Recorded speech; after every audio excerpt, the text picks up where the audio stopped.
hi to all. You see jet lag, and we have the guest for that evening that called East End. East End. East yes. End. Why East End? Because you're it's from about East. the East End of London. Oh, okay. You're from London. Yes. It's so cool. Thank I you. never have been in London, but I want to for maybe someday. Yeah, go for it. It's a fun and intriguing place. It's like 100 different cities in Yeah. one space. Yeah. Yeah, man. And there is a difference between East and West of Oh yeah. London. Oh yeah. It's like Hunger Games. Yeah. Where they got the little sections going out. Yeah. Yeah, it's like that. Like East is more out, and the West is like the inner part where everyone's like very posh and colourful and all of that. But East is very creative. East is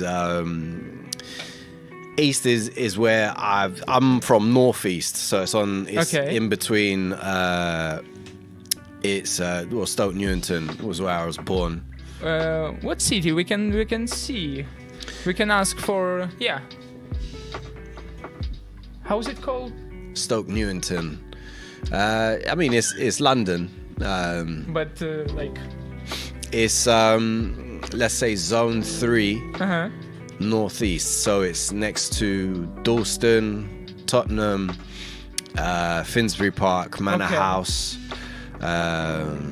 Holloway, all that type of area. Oh, that's cool.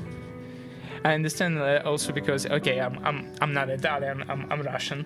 Oh, wicked! Yeah. I live in Italy like for 3 years already. So, and I'm from East, but like far East, very far East. It's called the city is called Khabarovsk.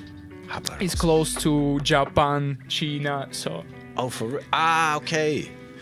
I weird fact. I lived in Hanton-Mansisk. Oh, yeah. Really? Yeah. No way. For 3 months. What kind of reason? I met a friend whilst I was traveling, and they said to come to Russia because it's like nowhere you'd ever been before. Oh. So I was like, okay. And it was in the middle of the winter. It was like the beginning of the winter. Oh. So the day I landed, it was snowing. So I was like, You liked it? Oh yeah. I loved Russia. I miss snow. Yeah. No, Russia is beautiful, I gotta say. How it was? People. They're the most hospitable people I've met. Like the mum will give you their bed. Yeah. You don't sleep on the sofa. They'll give you every bit of food in the fridge. There was moments. The best for the guest. The best for guests. No, really. Like, I was not even my mum. Sometimes is like that. My mum's like, no, you sleep on the sofa. No, there was one dude. He was a chef. He just pulled up in a car. I was walking down the street. He pulled up in a car.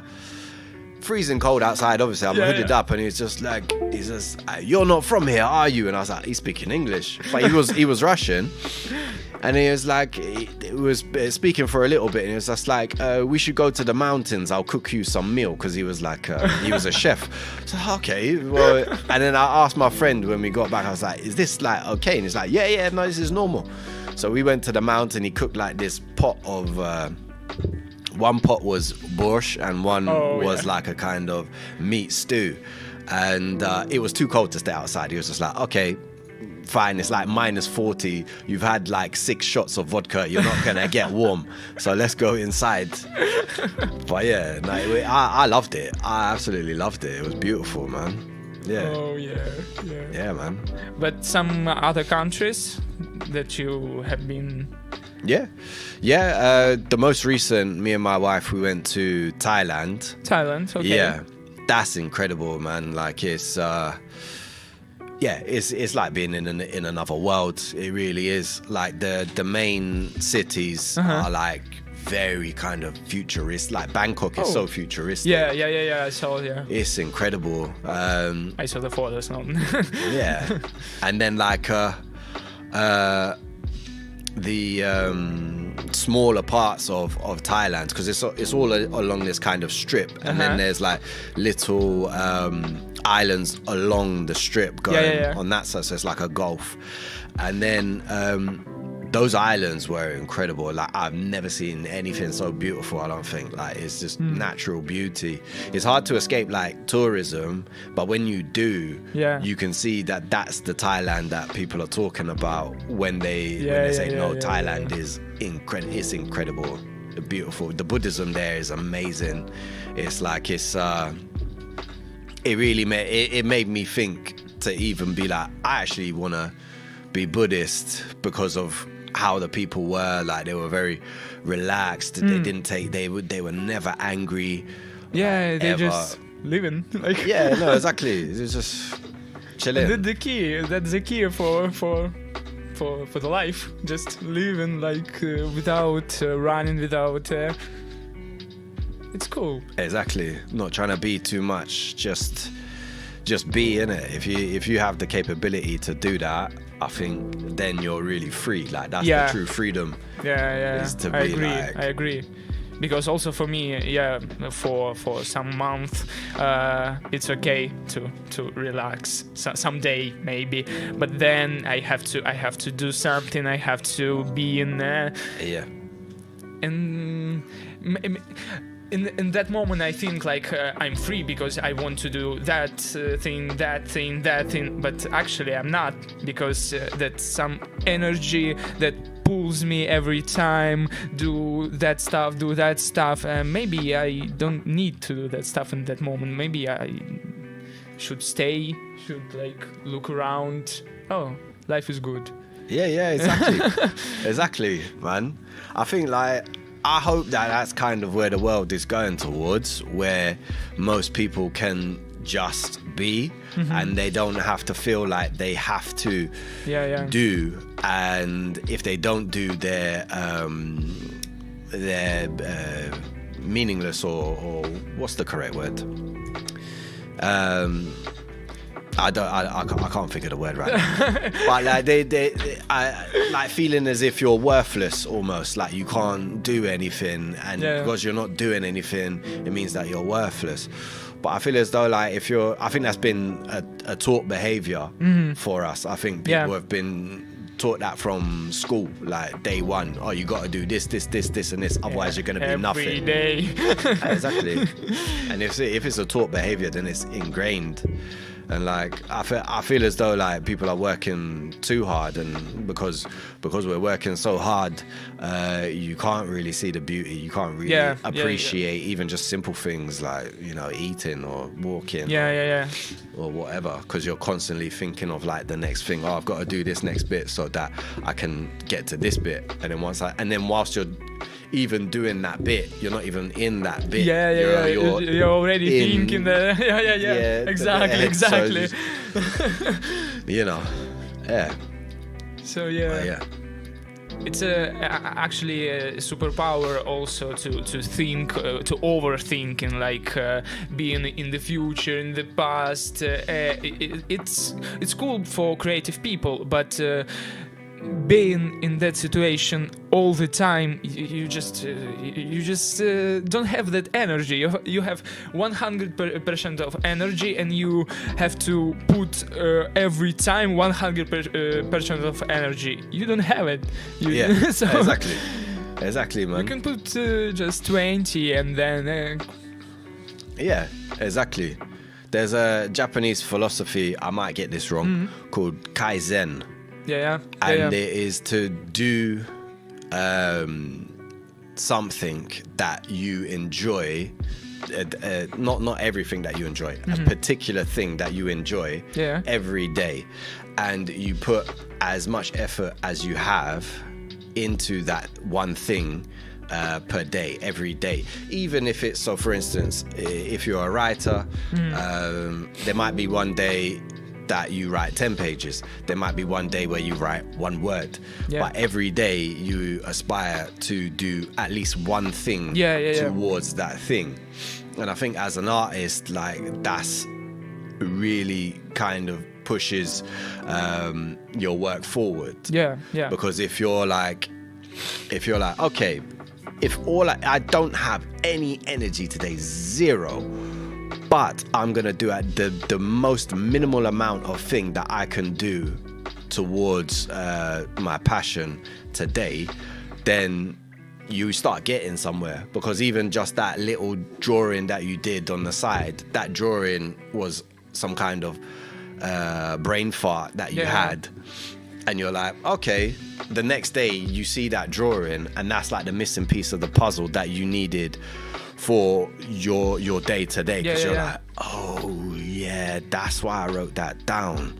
So then you can then elaborate on that little sketch there to make it big, more detailed, more things, and then that sketch becomes a character, and that character can turn into a book, and then that book can turn into a movie or a cartoon series or who knows, man. Like with just one thing you can open whole world. Like. Exactly. But I love that philosophy, to do as much energy as you feel towards that one particular thing that you love to do every single day. You will then, even if it's cleaning your brush or so whatever it is, it doesn't particularly have to, it doesn't even have to be like the specific exercise. It could be something that you use for that exercise, like picking up a battery for a remote, because I'm looking at it, for your TV, because you're a gamer and then you want to live stream but you need batteries for your remote. The fact that you don't have batteries for your remote, you might not turn on the TV and all of this stuff. You're like, I'll do it later. I can't bother today. I'll ask someone to get me the batteries. If you do one step by step, day by day, comes in it. No slowly. What are you doing? After all, just matter how you doing it. Like you can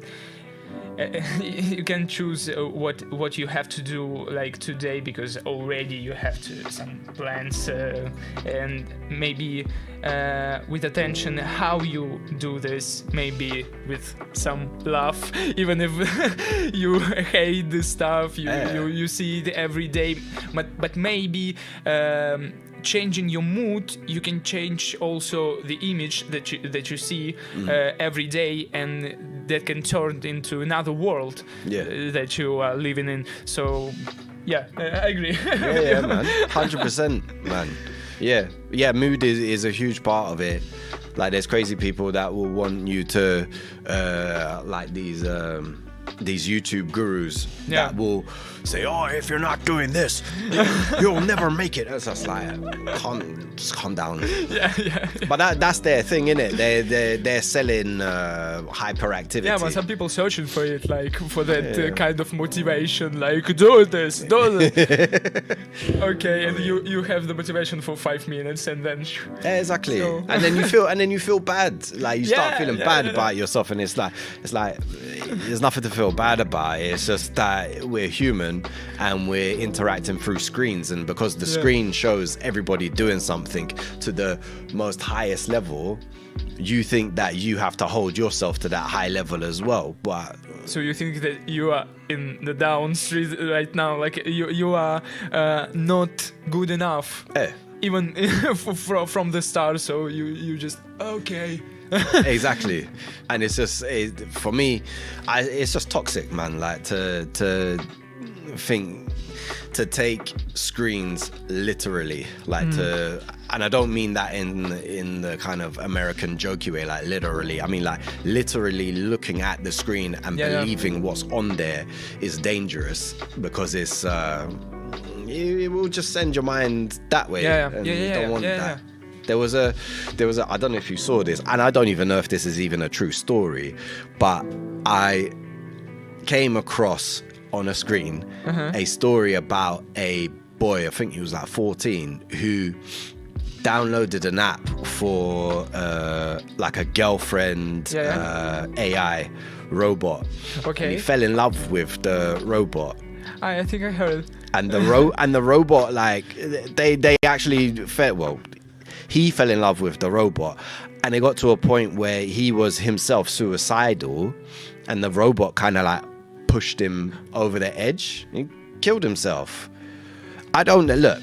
Again, I watched it on a screen, so who's to say if that is literally real what I watched? But the fact that that is possibly a reality that we're living in is scary, man. Yeah, of course. Even now. Yeah, man. With all those wars and exactly, man. other stuff. Yeah. Okay, can we see some your works? Sure.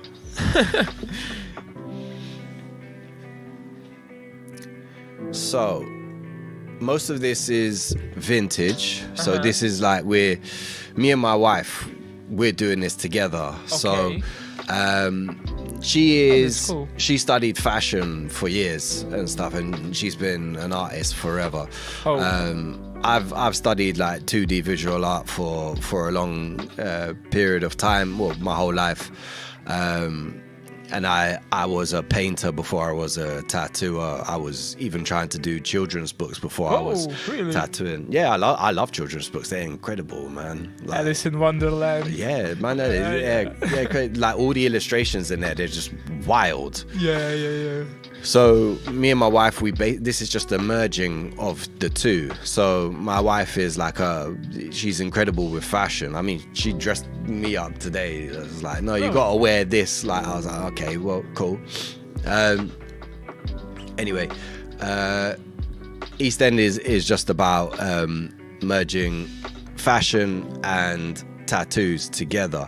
It's really cool. Vintage fashion mainly, so it will be durable wear, stuff that is selected. It's not going to be coming from a pack. Like to buy packs, you usually get kind of low quality clothing, whereas if you actually go to a place and select items that you can see have lasted forever, you know that is going to last forever.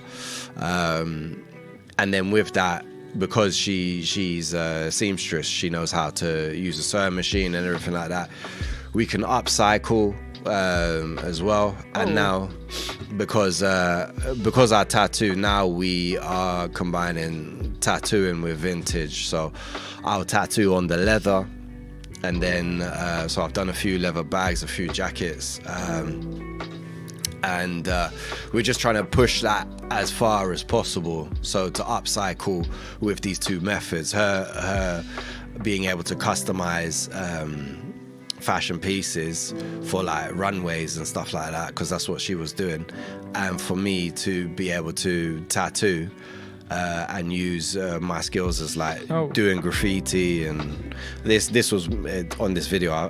Can people see what this is? Yeah. So using graffiti to as a form of advertisement, like there's a lot of stuff I feel you can do without spending that much money. I made a whole video about just making your own stickers, and I feel like if you have the time, you can do it. And you can buy a whole pack of stickers for like €1, and you can buy a can of spray cans for like €3 each. So all in all, you've spent €7 to make a pack of stickers, whereas a company will choose to charge you €30, €20 for it.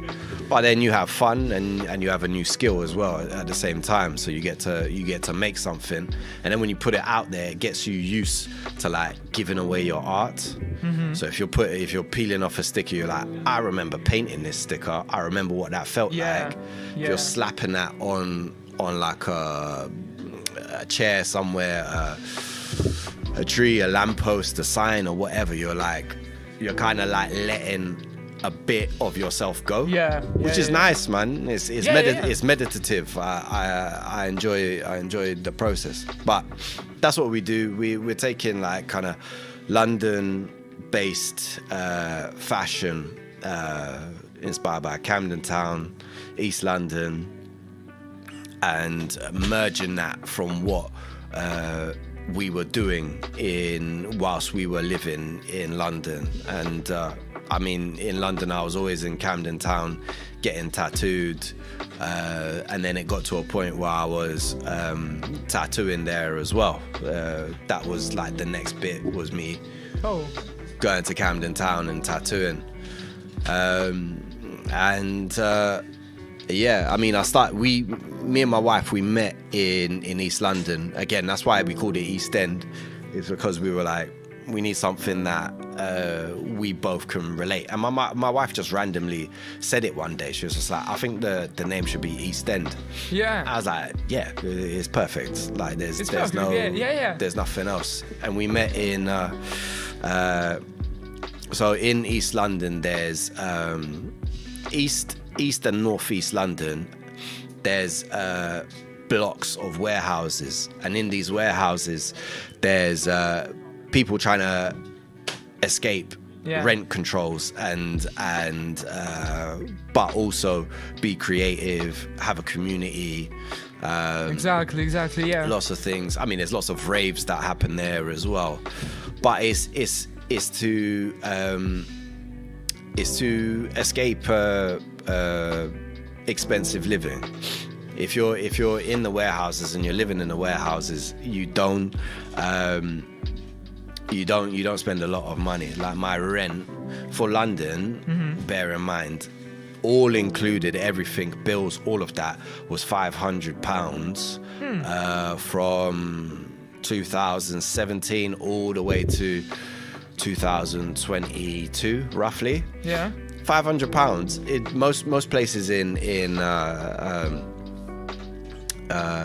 London now, you have to spend minimum 800 to 900 quid. If you're looking for a single bed, you don't have a partner or a friend that you want to move in with or whatever, you're looking for about £1,000 to move in, and like you're gonna be that might be in a decent area, but realistically it probably won't be.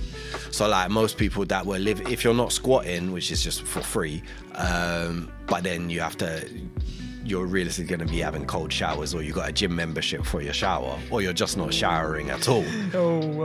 Yeah. You have to organize yourself. Exactly. The warehouses had everything. So because the people who owned them, they were in Stamford Hill, it was a Jewish community that built those warehouses, and they were the ones that were using them for industrial for industrialization of stuff. I don't know what they were selling in those warehouses. And then my landlord comes along, because they obviously are out of use now, and he's like, okay, I want to buy your warehouse to turn it into a kind of art studio. But then he obviously doesn't tell the main landlord that there's going to be people living in there and doing all the drugs in the fucking world and raving and that's where I learned how to tattoo. It's because you're surrounded by a lot of open, beautiful people. Yeah. But they were crazy as well. I mean, to live in a warehouse, you have to be crazy. Yeah. And so I was tattooing there, and then my friend who was next to me, the room next to me. Yeah. He was setting up raves with his friends who were in these kind of squats that were in different locations in East London. One was like under a train arch that had been blocked off. One was a few were in warehouses or abandoned places, kind of all over like northeast London. And one evening he said to me like, my mate's making gnocchi tonight, do you want to come?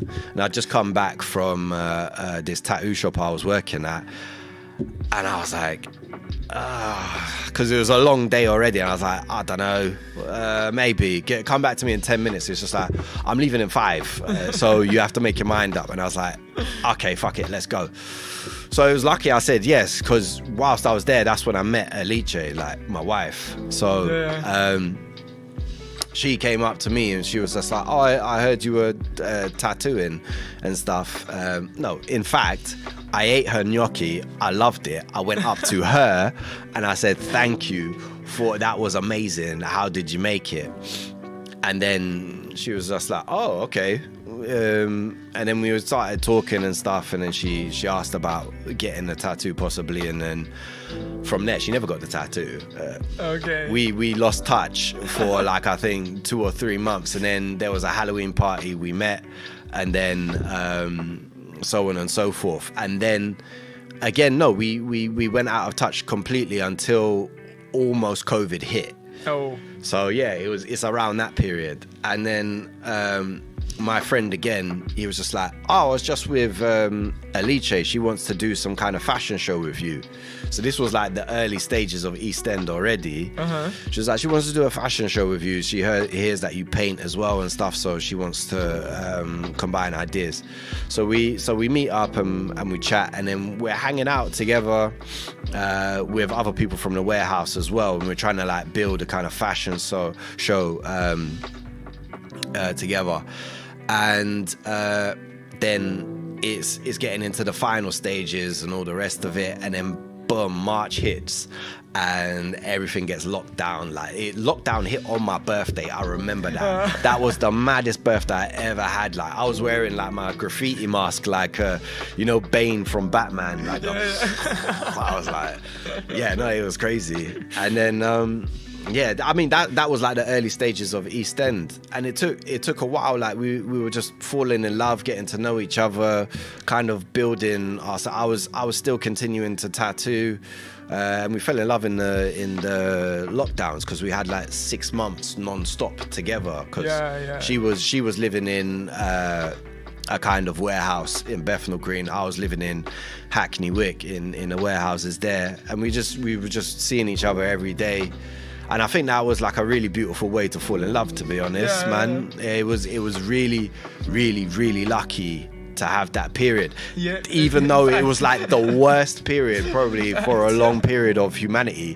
For me and her, it was like probably the most beautiful moment of our lives. It was a really beautiful love story. A beautiful story. And it's still going. Like, here we are. That's my niece, Chloe. Oh. And this was our wedding day. We wanted like a kind of relaxed, cool wedding. Like so it was in East London again. This thing I'm wearing on my head is a Zulu headdress. It's from my cousin from South Africa, and you have to wear it when you get married. And yeah, man, like it's beautiful. Thank you, man. Nah, it's really, a beautiful story, man. It was, like I feel really lucky, and I mean that was partly why I moved to Rome, is because she showed me a side of Rome that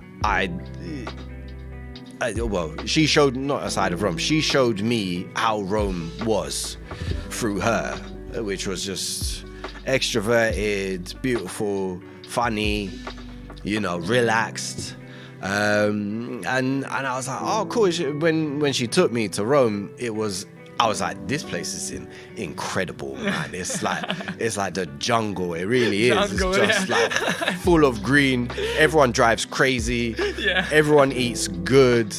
And jungle. Yeah, no, for real. It's an incredible place. Man. It's incredible. That's why we picked it. Like London, the warehouses were slowly kind of dying out. They're still around, but like the place where I was living, which was my home, like my home was Hackney Wick, and they just kind of basically demolished almost all of it. I think my warehouse is still standing, but there's only a few left, man. And then coming here to Rome, and you see places like Forte, Prenestino, Acrobax, like legendary squats, and you're just like, man, how long has this been open? Like 20, 30 years. I'm like, oh my God, like amazing, But with that, I mean, we were just like, what's our strengths? Me and Alixs, it was like, we have to make it work here in Rome, because being British, you're just lazy, and you don't learn a language because everyone's like, we're in Italy right now, and you and I are speaking English. But I would like to speak in Russian right now. I'm sure. I see it as such a stupid thing that like British people Also Americans. Well, yeah, they're worse, to be honest. But still, like having this kind of stupid, arrogant behavior to be like, it's okay, man. Like, I don't really need to learn. It's just like being in this situation now. Like, I have to learn Italian. Like, I mean, I'm even doing the hands right now. This is. I have to learn. I have to learn it. But because I've been so lazy for so long, it's hard. Like, it's hard to get the brain into the position where it can be like absorb this language, you know. So when you can put your body into that position that you don't have any like choices anymore, and you have to. Yeah. Like I did. I didn't have the choice, so I start to work without knowing language. So I didn't know what the forchetta means, what the cucchiaio means. Niente. Yeah. And so working with guys that were foreign, also like me, like from Ukraine, from Philippines, from Russia, because also Italians are lazy a bit, so so we have to work like foreigners. So, but it's cool because you can see, as we told before, you can see the world in another filter. You can see like stuff like they can see it, like in the mood of Italian a bit, and you can open another part of yourself. Even like I didn't know that I am also in that way. I can do that stuff and being good. Like so maybe Italian language can add some new stuff in your creativity world. Oh yeah, like in general. Yeah. So it's important. Yeah. Yeah. I mean, I know enough to relate to what you're saying. Definitely, I can see the more I understand Italian, the more kind of the world of being Italian opens up completely. Yeah. And even Alixs, she said to me, it's just like, number one thing is like, if you really want to understand the culture, you have to know the language, because otherwise you just can't interpret what things mean. Then you're really on the outside, like, and like, you know, it will come piano, as they say. Yeah, it will come. Like, but it is a bit of a slow process, but I think just kind of drilling it every day, I think it'll come to a point where I'll just say to my wife, just like, I understand enough Italian now, just speak to me in Italian, and that's it, nothing else, and I'll catch up with my speaking. Like, I'll be able to speak to you as soon as I can, because I'm doing my best. Like, I really am. But it's a tough language. It is, but not it's much. A beautiful. In comparison to English. English is like, the reason why everyone speaks it is it's because it's easy. It's an easy bloody language. It's like it doesn't have. First level can be easy, but then if you go down, like. I know. Oxford English, Yeah, know, just because people there. like not using some terms, some verbs, some phrases like intelligent, we can say. They speak like Yeah.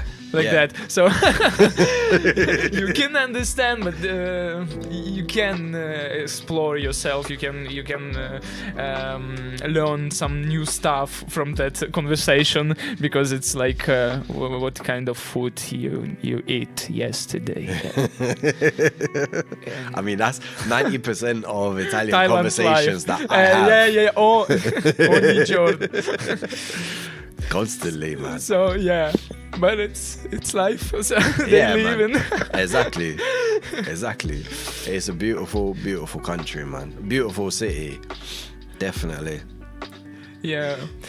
I wanted to ask what kind of inspiration, maybe the new inspiration, was given to you by your wife. Like they do, it's always like some image stuff. It's not like music or something else, but it's another world. Like it exists like tattoo world and world of clothes and other stuff. And what kind of inspiration you took from her? Maybe your works were changing for a bit with time. I don't know. It's like I think so. The inspiration. I think, you know what, this sounds a bit up in the air, but because we're both Pisces, like we're both fish, we kind of have this weird unison where we're kind of like this together, and there's always like, especially creatively, there is this kind of like match like that. And you're for really some lucky. No, we are super lucky in that, like obviously we argue like every other couple, but there's some kind of crazy connection that I've never experienced before with anybody.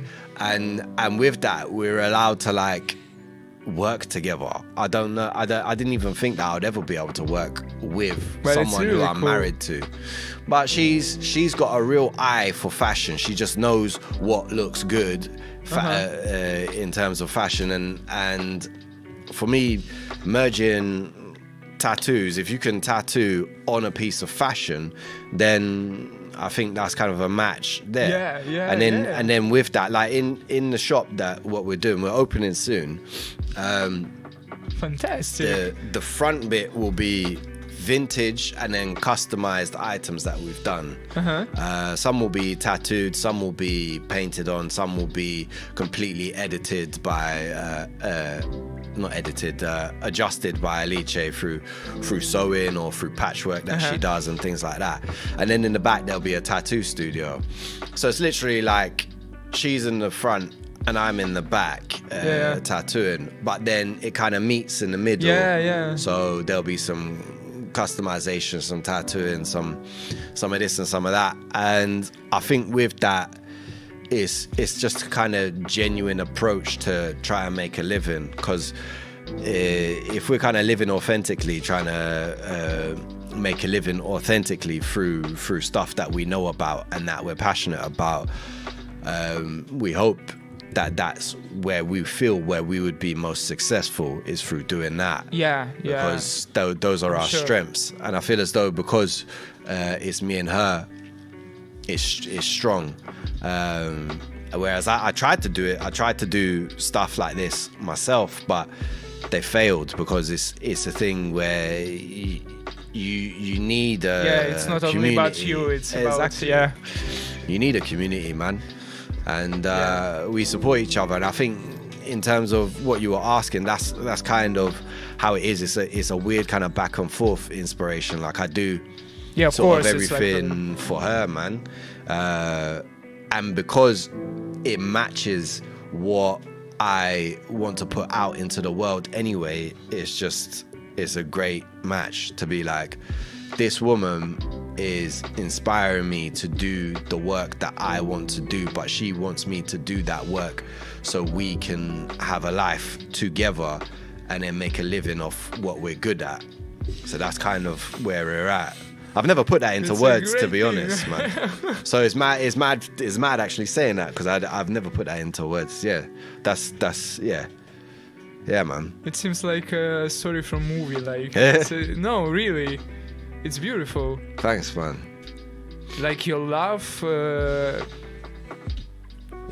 I just don't have words. Like we can say that your love is given to us that kind of a product that is new. I never seen before. I've seen like the stuff that can be but no, it's like a first time that I see that kind of stuff, and it gives you a mood of, from the east, like it gives you that mood from your parts and from from her part, and from the part that you have been living all the time. And it's good because I see a lot of artists that trying to copy, and it's good for learning, but everybody like copying American style, and that's it. And I really missed for that like mix of culture, mix of arts, folk arts. Like if you do some Russian music, it can feels like Russian music, not like Russian music that wants to be like American music. It doesn't work like that. So and I see like that kind of reality that you've been in and you lived in, and I like that, and it's some new stuff, and it's cool. It's like art. Thank you, man. Yeah. yeah. No, I mean that's I'm glad it rings. I'm glad it rings true, because like that was the main thing we wanted, is just like be genuine and just like do your best work. Like every single thing that we do and we put out, we just put everything that we have into it, like whatever it is. Sometimes it doesn't work, you're just like, it doesn't this looks weird, but I must have been in a weird mood, or Alixs was in a weird mood, but you just put 100% you into it. I like what you're saying, not trying to like copy anything, but to take inspiration, like to steal like an artist. You know this phrase? Yeah. Exactly. But you have to feel that stuff that you steal, like not just steal and put. Of course. That's mine. No, like. Okay, exactly. And it's some different stuff already. Exactly. So, there's like you could be playing a video game one day, like I'm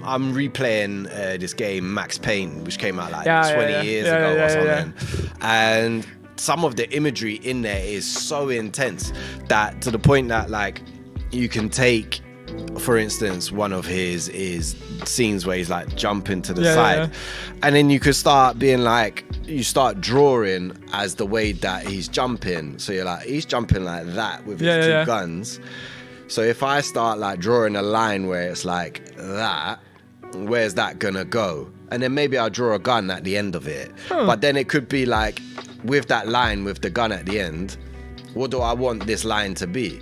So then you could turn it maybe into a flower. So you could put a rose head there, and then the rose head is holding a gun, and then somehow you have a anthropomorphized rose with two guns in slow motion.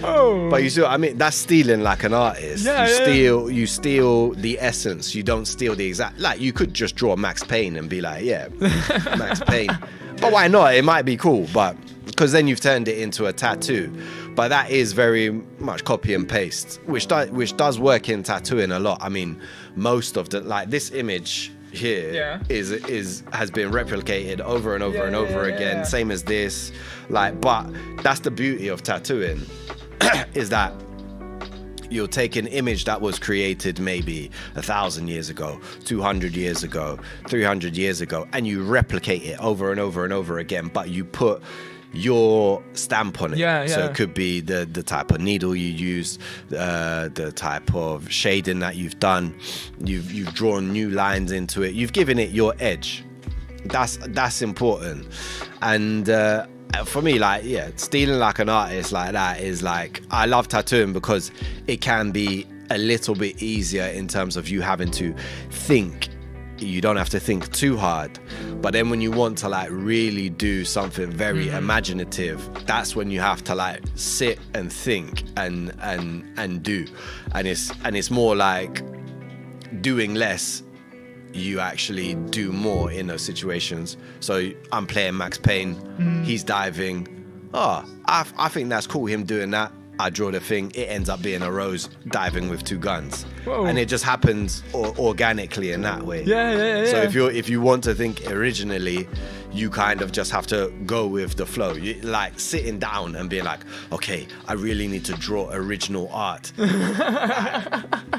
What the original art?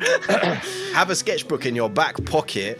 Take it out when you'll see something in the day and you'll be like, oh, that's amazing. Oh, but what if it was like that? And then you go through that same process again, and then you've got original art. Yeah, then you have original art. But yeah, sitting down and trying to do it, oh my god, you drive yourself mad.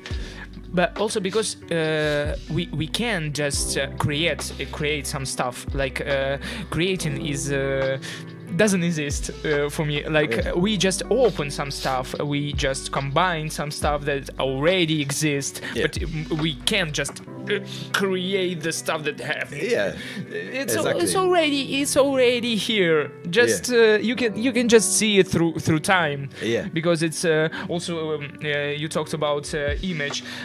You put the life in that image, adding that stuff, and then another detail, and then another detail, and with that copying, you can open the life of that image, the story of that image. It's not only about image, but also the story under. It's important, no? Like context of this image. So it's cool. Like yeah, man. Yeah. We can talk a bit more about your project because I'm interested. Cool, you start to do tattoo from age I don't know. Ooh, the first time I tattooed was my brother. Oh. I think I was. How old was I? Yeah, no, it was a funny. I think I was. I can imagine. I was 25, I think. Okay. And like back then, so Rome, I love Rome for the fact of what they're trying to do with tattooing. Not just Rome, Italy. I love Italy for what they're trying to do with tattooing, which is what should have been done years ago, is to regulate it. Okay. Because it's dangerous. It's not a thing that you can just do in your bedroom and think, of course, I can do it. Yeah. For me, I was in the middle. Like it was the old time of you have to get an apprenticeship to the new time where you can buy machines on Amazon. And I was directly in the middle of it. And it was a thing where I was trying to look for an apprenticeship forever, and it was just like it just wouldn't come for me. And it was just like, well, then it's just not meant for you. But I feel it in my soul. I'm gonna tattoo. I don't care what anyone says, I'm gonna do it. You know. So just because they had some kind of crazy tattoo cult that you couldn't pierce through, you can't tell the young no. Which is why you have the other side of things where there's lots of scratchers running around tattooing everybody, and they've never worked in a tattoo shop before. And that's the thing. It's like these people obviously want to do it, and they're going to do it regardless of what anybody says. So let them fucking learn. And now that they've set up these kind of schools where it's a university, you have to pay, and you have to pay a lot. So that means like, okay, do I really want to do this then? So if you're dropping big money on something, it means I want to do this. This isn't just some kind of fucking shit hobby that I want to do. Yeah. Obviously, there's people that can't afford doing that. And man, rock and roll, man. Fucking get your shit from Amazon and go and do it. But learn about the hygiene. You have to learn. Don't think that you can just set up a bed and then just start not putting no cling film down. Don't know anything about like bloodborne pathogens and all this very boring stuff, but it's important. You have to know all of that, because if you get give someone an infection, or someone catches hepatitis or any of this shit because you were just like, I want to be a tattoo artist, I'm gonna do it any means necessary. It's not fair. It's not fair on you, and it's not fair on the person that may get harmed by it. Saying that, for me, like I said, I was in the middle of these two groups, and I was getting by this time I'd been covered by people, very talented people, and I was lucky to get into this shop in Camden by an amazing New York artist called Jeff Ortega. And he owned this shop called Evil from the Needle, which was like a legendary tattoo shop in Camden Town. And he basically said, look, you're basically going to be like an apprentice, but we're going to put you behind the desk so you learn the business. So through learning the business and then being in between these two groups, I learned the hygiene. And I didn't start tattooing anybody else other than my brother until I knew about all the hygiene, like what soap to use, what disinfectant, how to properly prepare everything. You have to clean everything, like everything. You're wiping the floors, the ceilings, the walls, everything. You're wiping everything, man. Of course, like doctors, like you. Exactly. So I think what Rome is doing is perfect, because it's saying to this group, like, all right, we'll sort you out. If you have the money to come. But I feel as though if like if there's two friends and one of them has the money to tattoo, one of them doesn't, the friend who's paid for it, you could easily just be like, bruv, just tell me how to, what's this and what's that and what's that and what's this. But you have to kind of be like a bit of a crazy person to be able to get into tattooing, because everybody wants to do it. Everybody kind of wants one now, and to actually make money from it now is harder than it was before, because of that reason. If everybody wants to do it, people are going to undercharge, people are going to say this and that in order for you to get in their chair, because it's not like painting. You can't just go to the shop, buy a canvas and then paint on it. You have to be like, do you want to get a tattoo? You know, because then otherwise you're not tattooing. Like, if there's no one sitting in your chair, of course, So yeah, I love Rome for the fact that they're taking care of tattooing in that way. It's like, all right, this is where we're at, because fuck trying to like make it too crazy to the point that no one knows what's going on. Let's take some control over it. So yeah, it's big respect, man. Okay. And your wife? My wife, as in what do you mean? Like her story of choosing her passion. Yeah. Well, she's always been dressing crazy, beautifully, wild, extravagant. Ever since I've known her, like, she's always had this kind of very this kind of aura in the way that she'll carry like herself with her clothes as well. And then she would show me her pieces, the stuff that she had made for like her runway show and stuff, and I was blown away like by it. But she's quite a humble person. She doesn't really ever brag about herself. She doesn't really ever really fully express herself in terms of like saying vocally what she wants to do with her fashion. There'll be periods where she will say what she's doing while she's in the process of it. Okay. But she won't be like, oh, I've got this fucking incredible idea for this jacket. I'm gonna do this and this and this and this and this and this.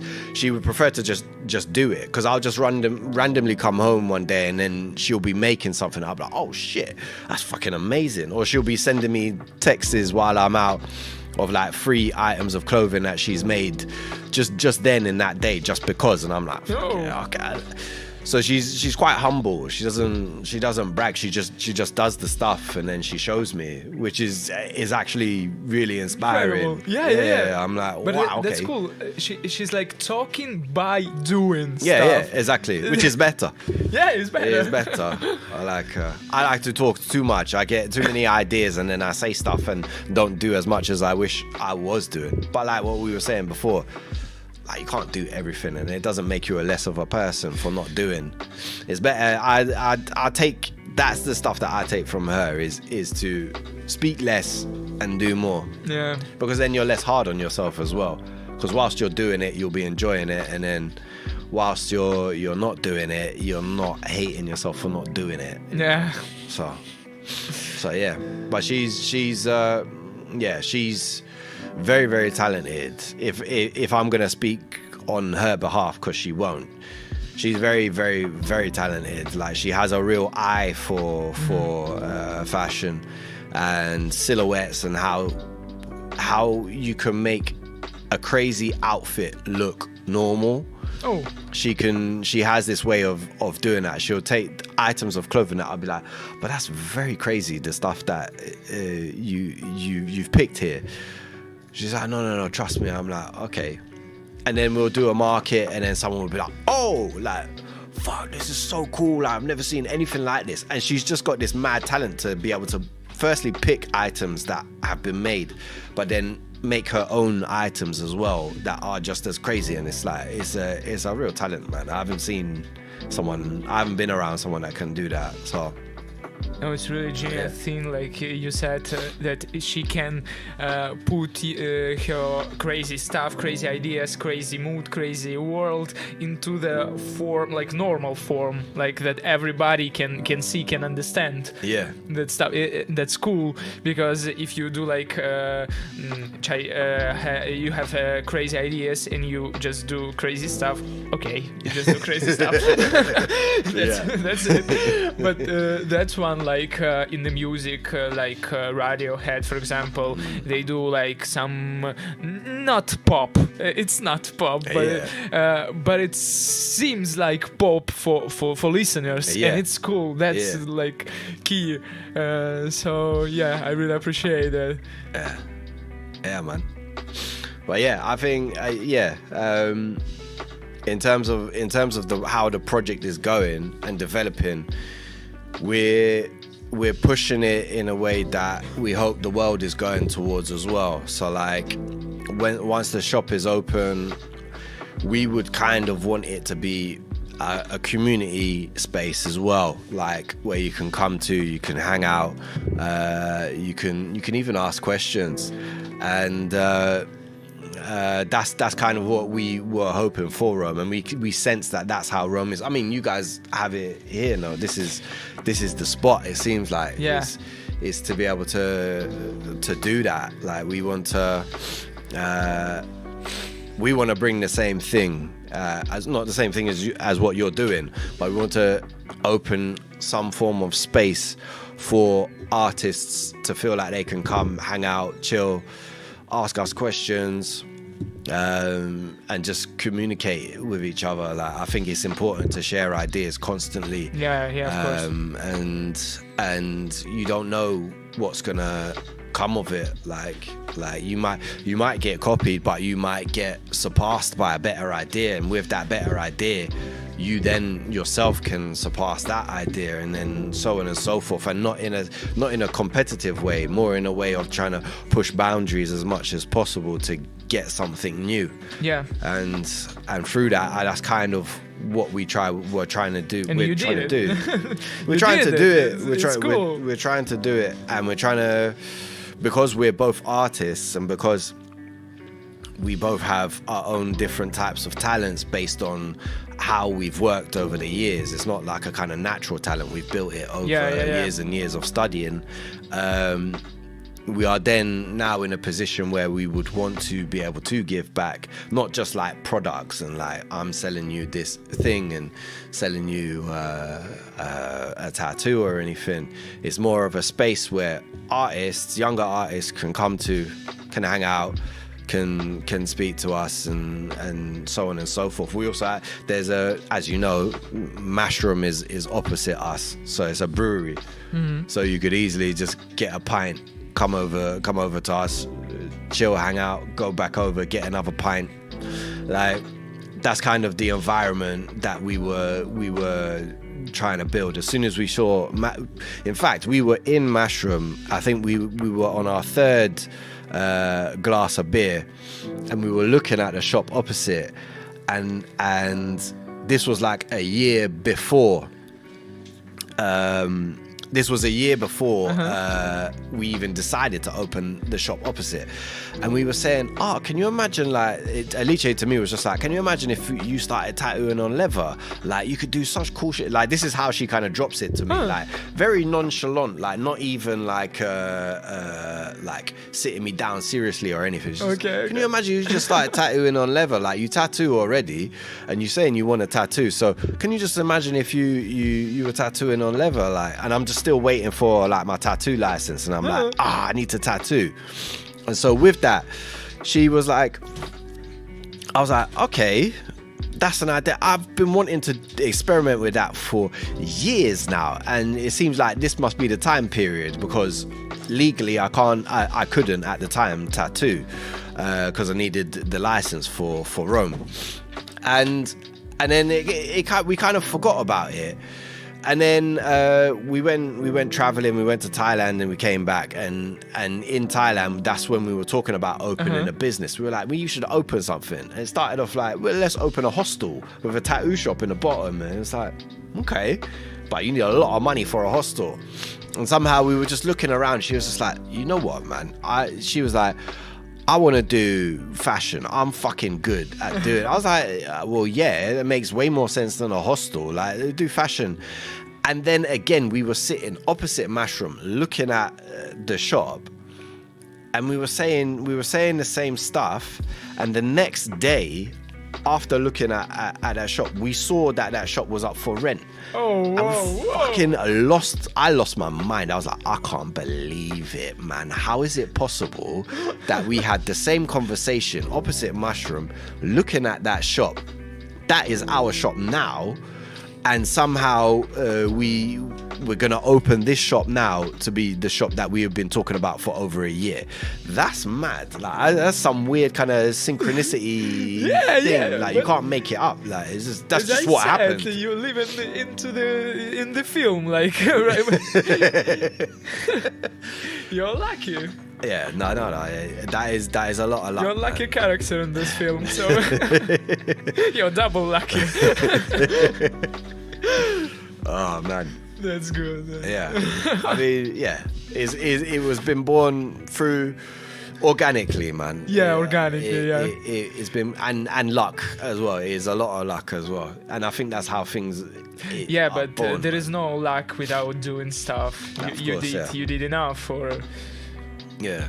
For having the possibility to continue to do this with your wife, because like maybe you can meet her like 10 years ago, and you were already not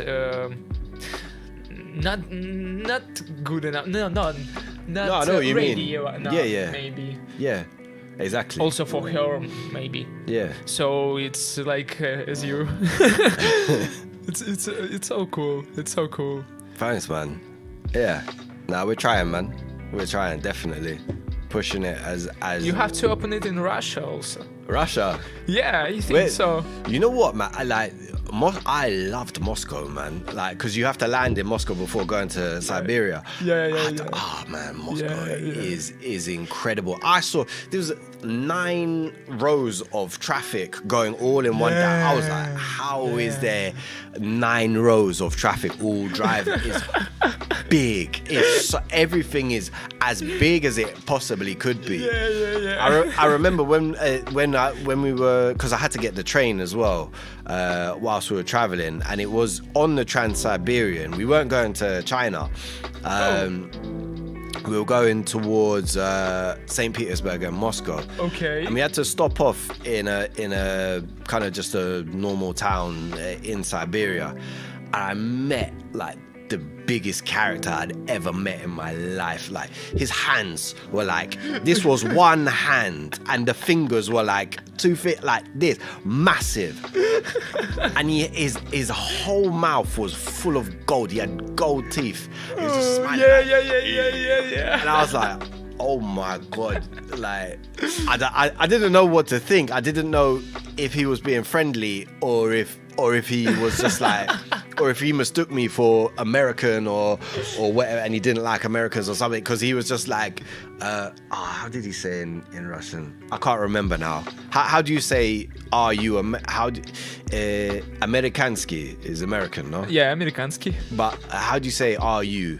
Ты американец? Yeah. Yeah.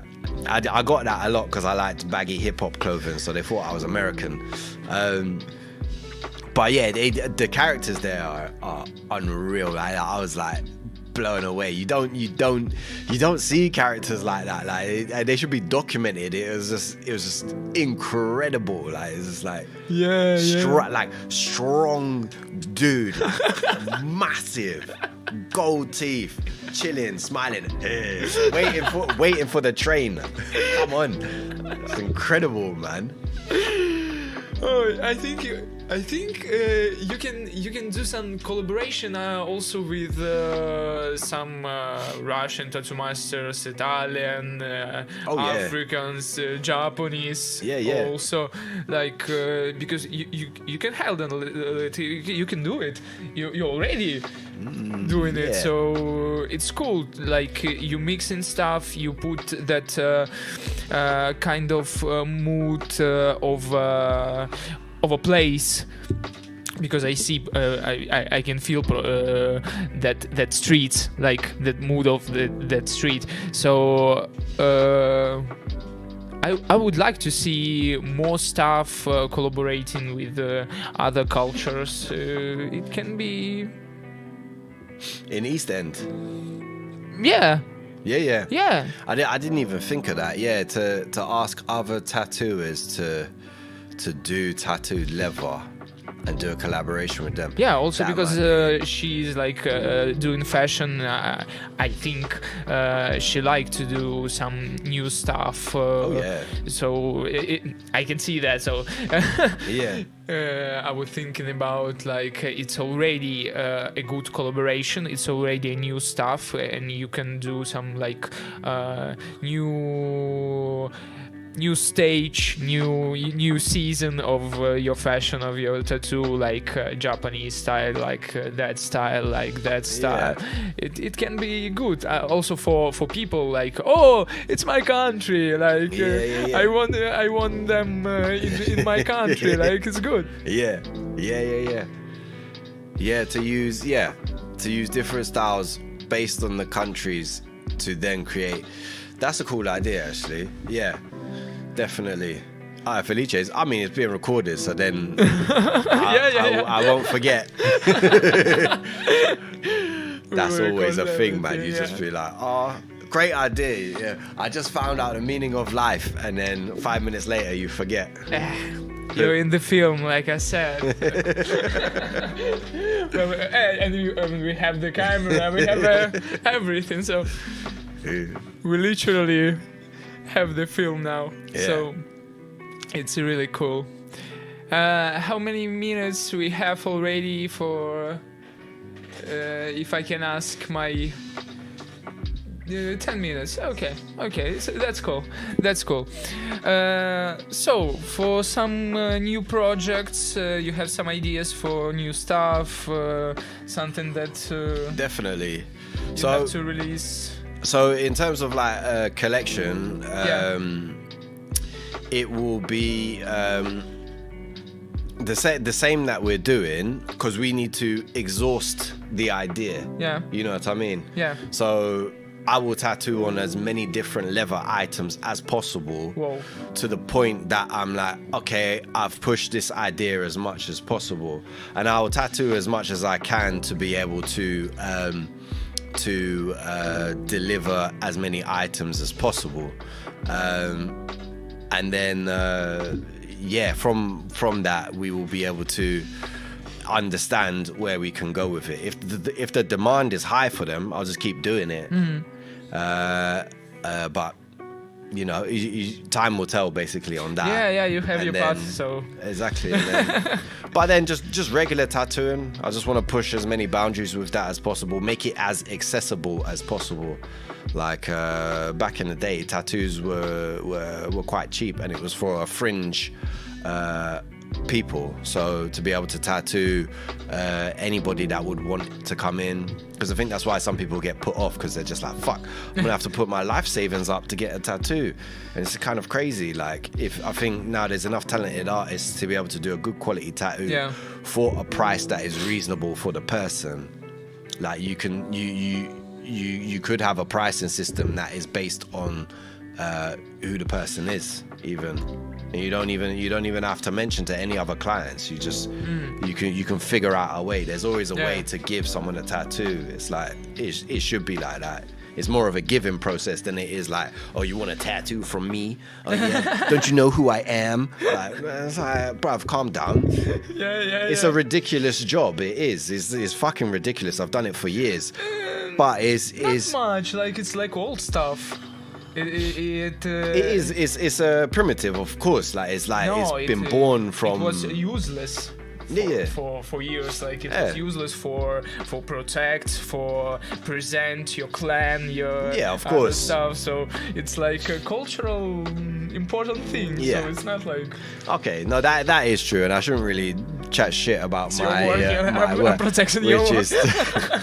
but yeah, no, it is a beautiful thing, man. Of course. Okay, we have some Groover action. It's like a platform for a musician that wants to get some feedback. All right. So we can listen one song.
How it was? How was the song for you?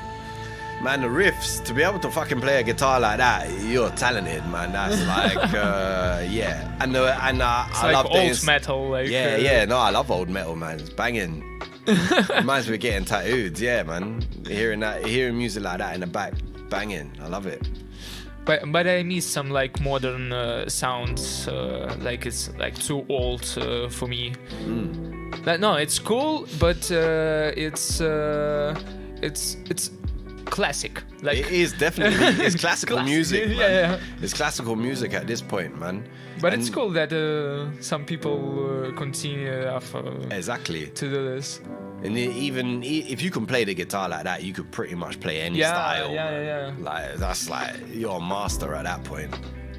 Like slaying the axe, as they say. Oh, he's doing that stuff like for years. Nice. Yes, man. Dedicated. Kaizen, as I was saying. Yeah, man. Smashing it. Yeah, exactly. Smashing it. Exactly.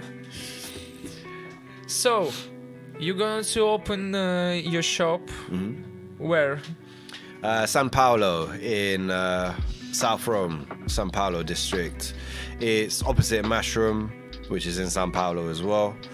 Yeah, shout out those guys, man. They've had us from day one, man. So they've probably heard mine and Alixs' drunken conversations. But yeah, San Paulo. It'll be in San Paulo, man. It's a good area, full of universities. You can just walk inside universities in Rome. Oh. You can just walk in. I think you might even be able to walk in on the lectures. I'm gonna do that. I think I'm just gonna do that randomly and just chill and just try and understand what they're saying. And in London too. I don't know. I went to. I don't know. I have no idea. I went to art uni and that was like a bloody madhouse. It was an asylum. Everyone was on drugs and chatting garbage, but it was fun. Met some good people there. But yeah, in Rome, I love that you can just walk in. Alixs is just like, yeah, just walk in. Hand out some flyers for the shop. I was like, okay. It's like, you're not going to get this police on me or nothing. I'm like, all right. And I wanted to ask, like, the last question. Yeah, man. There is some message, maybe, under that creativity, like under your project, or there is like. It's just a film. And you don't know the answer. And you don't have to know the answer. I think your actions are basically your message, innit? And I think realistically our message would probably be to like just love and inspire, and also like from a political standpoint, indirectly. It's not that we were even trying to do this, but it's just kind of how it happened organically. Is that like if you're taking vintage clothing, you're basically saying fuck fast fashion and them like overproducing shit constantly all the time, always, and then they're using chemicals getting into your body, is fucking up everyone, all that shit. If you're with vintage clothes, if you're just buying vintage clothes, regardless of the project of what I'm talking about, if you're just buying vintage clothes that is made from good quality fabrics, it's probably going to last longer, and you're definitely going to have more of a unique style than if you bought from Shein. You're going to wear for maybe a month, 2 months, and then you have to buy it again. And I get the high of buying something new, and then you buy another thing, and then you get the high again. But I don't think it's worth like it floating on some ocean somewhere or whatever. But our project is based on just going for it. But make art, man. Make art as much as you can, whatever your art is. Like I think I was saying this in Mushroom as well when they were doing the market. Is like. Yeah. Or like art doesn't mean like you're painting or you're sculpting or all that. Like art is like you've got a kind of project and you're trying to creatively build something and you're passionate about it and it brings people into it. And I think that's what you guys are doing is magnificent. I got shown around this whole space earlier, and it's created a whole space for other people to come in and make their art. Like, doing that, like, for me, I think that would be my message from East End, is just make art and keep going, because like I think that's like the true human spirit, is us being creative and making art, man. Yeah. And I also can see the message, like it's good stuff for me, also because I was curious to do some tattoos, but as you can see, I didn't have even one. All my friends from 16 were tattooed, but I'm like, I was thinking that right now I like that image, but maybe after in 5 years maybe I will change and that stuff. And this tattoo clothes like that you can change that. Today I feel like this, I'm like cool guy, and like another day I'm a cute girl. I don't fucking know, but you understand what I'm saying? Hell yeah. You can change your skin, and that's cool, because like I'm dancer, I can't do much tattoos, many tattoos. I can, but it seems not so good for dance sport. And so also for actors. But that stuff, it's like perfect answer for people like us. So put a fresh skin on, you'll be like that guy from what was it, Hannibal Lecter, who's like